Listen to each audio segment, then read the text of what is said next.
Hello friends and family, this is Danny MacDougall with my second video that I'm posting to the Groton New London YouTube channel. Please subscribe, by the way.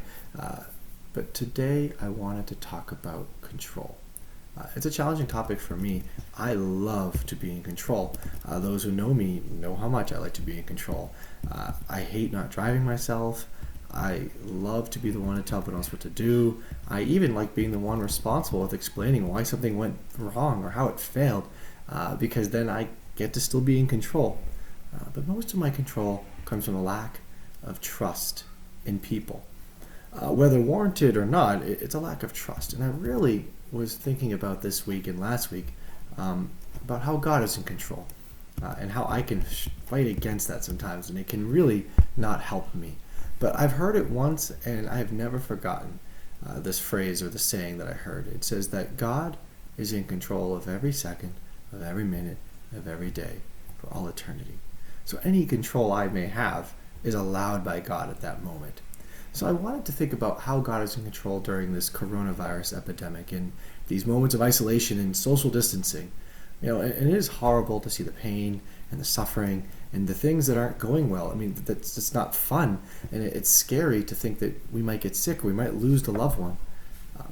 But I do think there are some positives from this social distancing period that we are learning about or gaining right now. First of all, the GNL Church has improved its social media by a lot. I mean, it's incredible how much we've gotten on our game in 2 weeks of necessity. But thank you so much, George Gamboa. He's been working with us a lot, and he's helped me improve this significantly and has taken over a lot of it so that I don't have as much control over social media, which is a good thing. Guys, the environment has changed. Just go look up some articles about the canals in Venice and how wildlife has returned. Ducks are laying eggs. Fish are swimming in their canals. You can see the bottom of the canal. Guys, major cities in China have shown crazy amounts of pollution reduction in their nitrogen dioxide. San Francisco apparently has a 40% lower pollution from last year, 28% in New York City, 32% in Seattle. Guys, our world is amazing and it's resilient, just like us. And the cool thing about that is that God made us that way. God made our world to be resilient. God made us to be resilient. And He made us resilient so that we could trust Him, so we can realize He's in control. Now, I'm not trying to balance out the bad stuff with good stuff. I know that doesn't work. That's like telling someone who just lost a family member that they have other family members. Like, it's not going to help, right? But to see positives and to focus on them is helpful. And I think we really have to see that God is in control. And do we trust that He's in control? Two Bible verses that come to mind for me that really help me understand this. Philippians 4:8. It says, "Finally, brothers and sisters, whatever is true, whatever is noble, whatever is right, whatever is pure, whatever is lovely, whatever is admirable, if anything is excellent or praiseworthy, think about such things." Guys, it's always a good idea to focus on positives during tough times. Just as the phrase "we are what we eat" says, we are also what we think.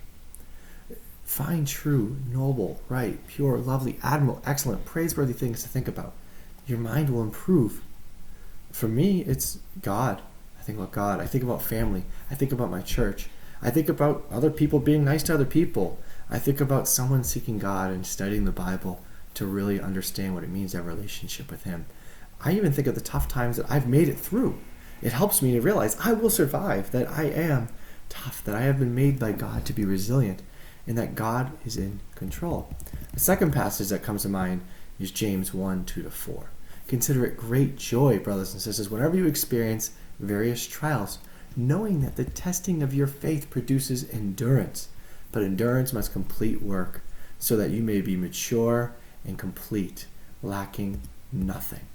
Guys, the other side of tough times is endurance. The other side of challenging times is a toughness where we're able to fight and be stronger because of it. And not just in a worldly way, but in a spiritual way. When we face tough, challenging times, we can come out of this more spiritually tough and more spiritually prepared to be close to God. Without challenge, we don't grow. We don't get endurance, and we don't get the ability to fight and to push on. And so how will this challenge make you better? How will this challenge make you better for the world? And how will this challenge make you better for God? And these are the thoughts I've been thinking about, and how God is in control. And what I mean by that ultimately is that every situation that happens on this earth, whether good or bad, has an opportunity for us to get closer to God and an opportunity for us to get a little tougher and a little spiritually stronger. Guys, I hope this helps.